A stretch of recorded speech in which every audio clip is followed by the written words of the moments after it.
Hello, my name is Miss Emily, and I am here today to demonstrate your Library at Home's February Family Kit. As we all know, February is a celebration of Black History Month, and we are going to do an art project based on the work of a very famous Black artist named Alma Thomas. Excuse me. Alma Thomas was born in Georgia in 1891 and lived most of her life as a teacher in Washington, D.C., died there in 1978. After teaching for a number of years, 35, I think, the Smithsonian's website said, she retired, and that's when she began to make works of her own artwork, which I thought were very fun, very colorful, and would translate into a great art project for you and your littles to do together. It's a lot of fun stuff. It's very creative, very open-ended. You can't do it wrong, which is the case with most art projects.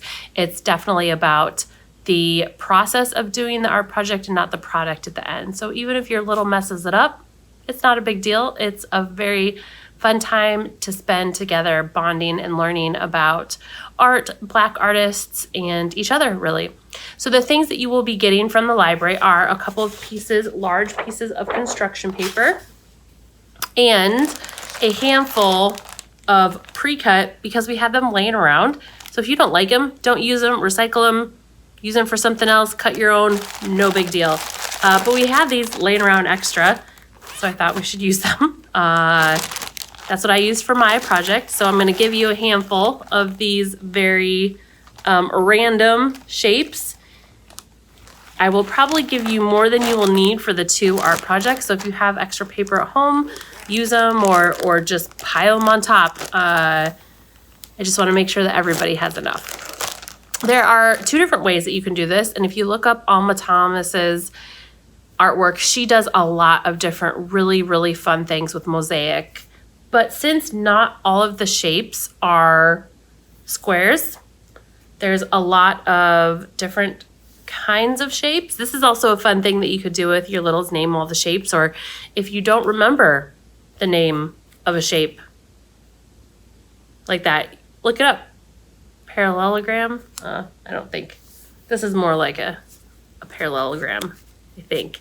Clearly did not do my research for this one. But there's a lot of different shapes. There are some squares.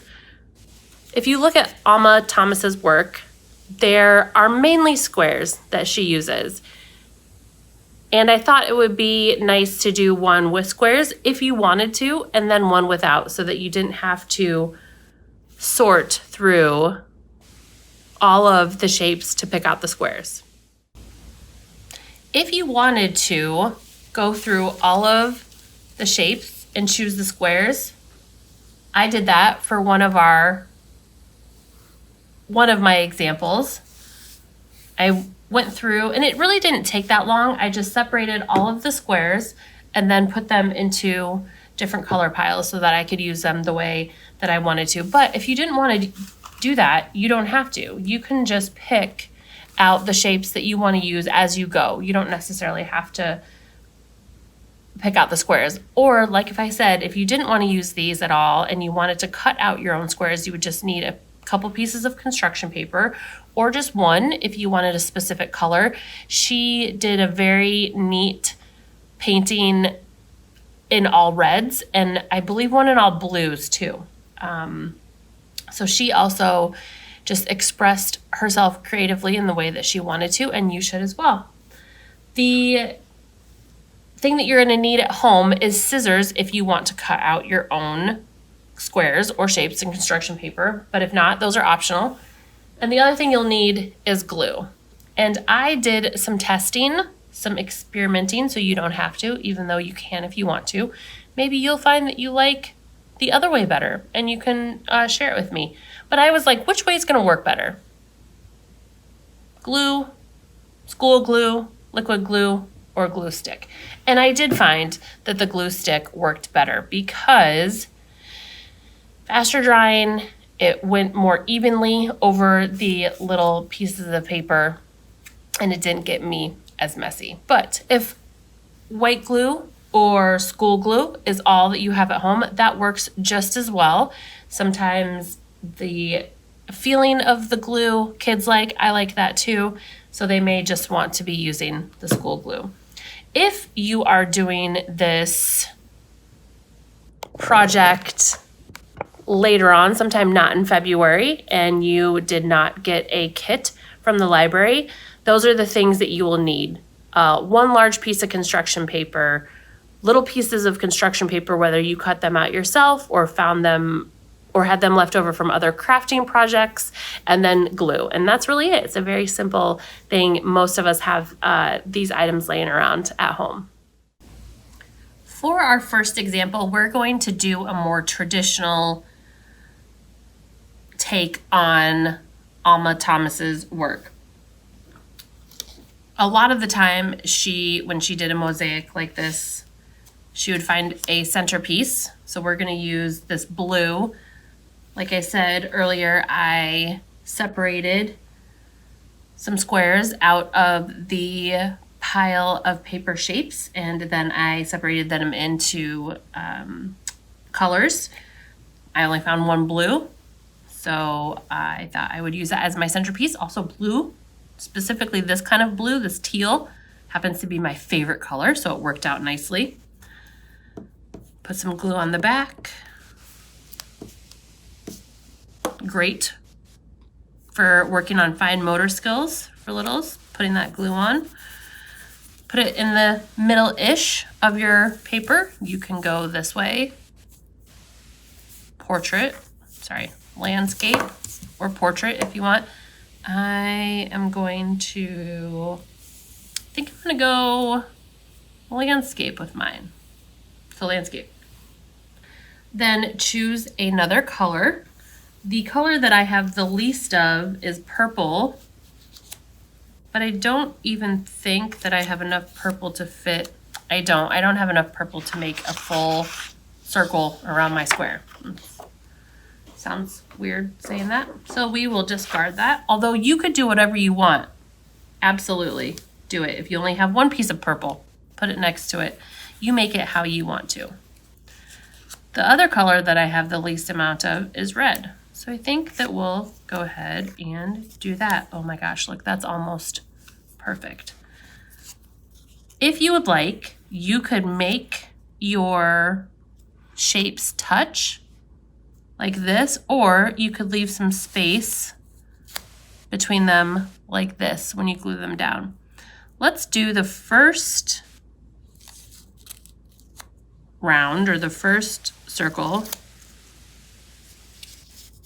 together, putting them side by side with no space in between, and just to see how that looks. And then the next round we'll do the other way, which is the way that I prefer, with some space, because I just think it makes it look a little bit more abstract, a little bit more thrown together, a little bit more me, and not like a robot or a machine made it. But if you like that look, you should do that. I like it. It is pleasing to the eye. It's very ordered and it's pretty, but it's just not the way that I would choose to do it. We're gonna switch this one because it seems like it fits better here. It's the longer side. If we're gonna do it nice and neat and orderly, might as well make it fit. Okay, so we'll glue these ones on. Again, just put some glue on the back. Be careful where you're putting your glue on your paper. That place will become sticky and we'll get things stuck to it, which is good later on, but if you specifically want this red one up by the blue square, you don't want it to be glued there.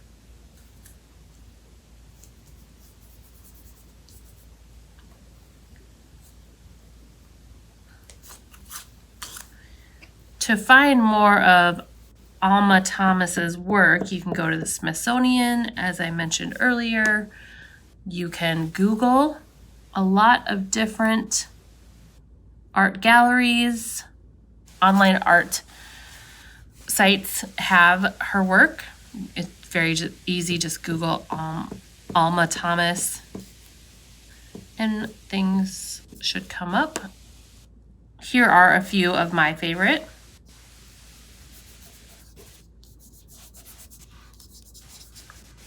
So there you go, that looks neat. Let's go next with, we have a lot of pink. So I bet we could do 2 rounds of pink or 2 circles of pink. So let's do a pink and then we'll do another, maybe the orange or the green, since we have a good amount of that too. So for this one, we're going to not make it so neat and orderly. We're gonna do it a little bit more abstract. Just gonna place our squares or our tiles around.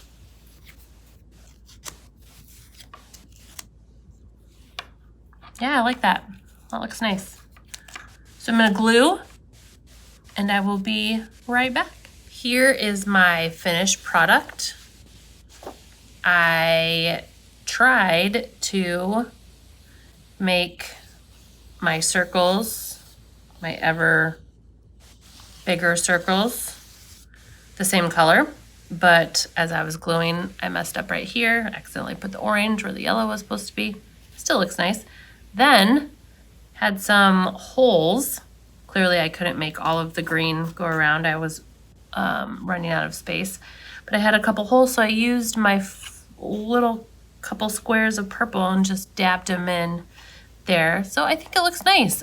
I am actually thinking that it might have looked nicer if I put the squares right next to each other, but I do like how it turned out, and I think that it is a great opportunity for you to do whatever you think looks good. You absolutely do not have to stay with one single color to go around. You can do alternate colors and make a pattern, or you can just do willy-nilly colors and just have it completely random, which I think would look really pretty as well.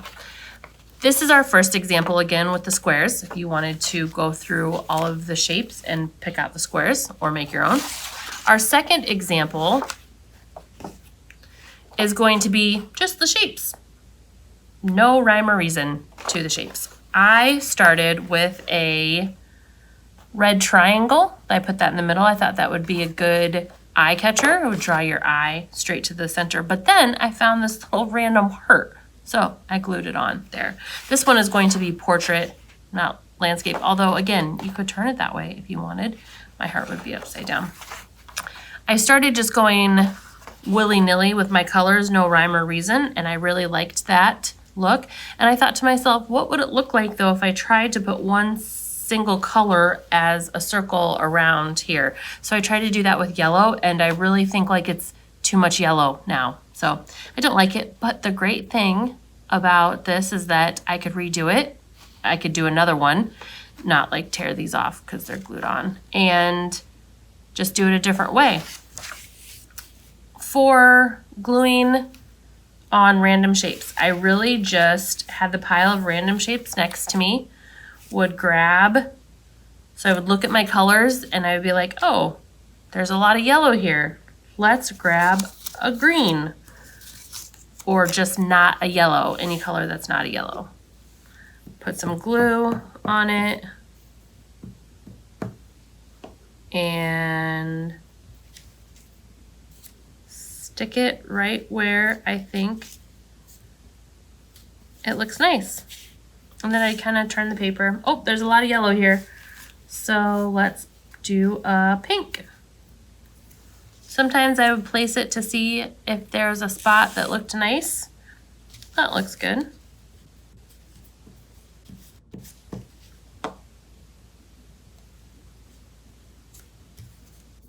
Put it on there.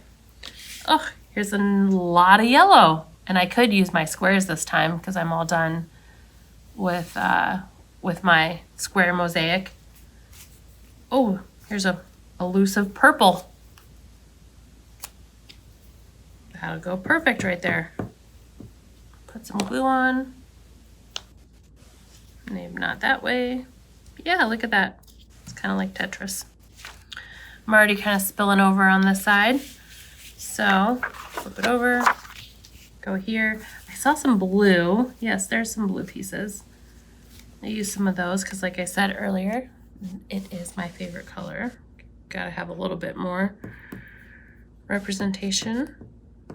And take it and... Oh, that looks cool right there.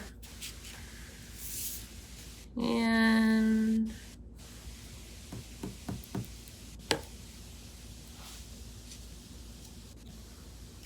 there. What else are we missing? We have a lot of yellow, like I said.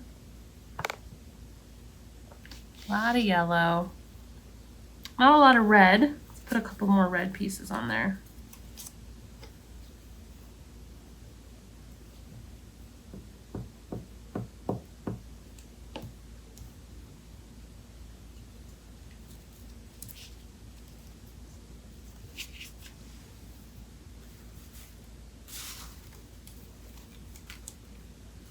I'm doing orange right there. That would look nice.